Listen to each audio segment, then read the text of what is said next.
Hello, this is the PLC reflection for the 24 and 5 school year for the Indian Valley High School Social Studies Department. The department includes myself, Blair Emler, with Aaron Davis, Matt Lancaster, Andy McMillan, and Brady O'Connor.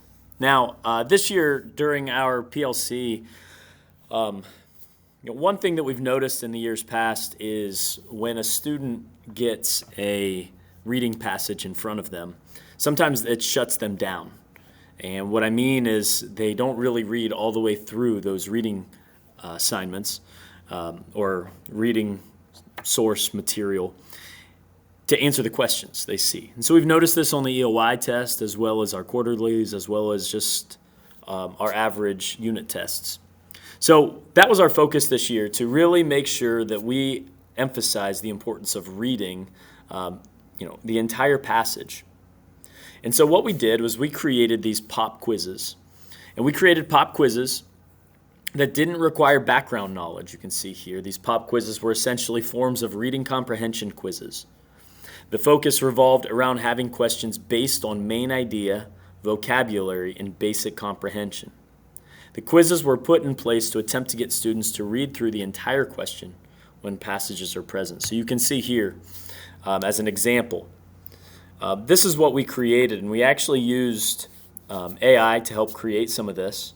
We would find texts that we liked from online sources. Some of them were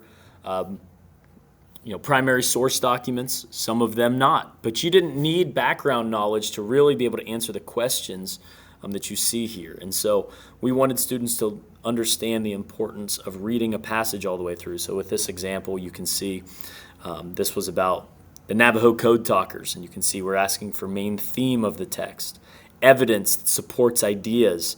We're looking at vocabulary.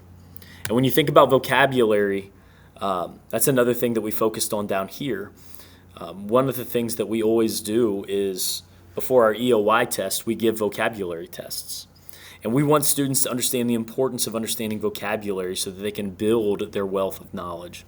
So this year's PLC was extremely successful in doing this. We're going to continue doing this type of thing in the future and continue to build a bigger library of these types of sources, things that go along with our units but are not our unit itself, things that students oftentimes find interesting about these things. So this year was a good year for our PLC, and we look forward to continue growing these types of assessments for students in the future.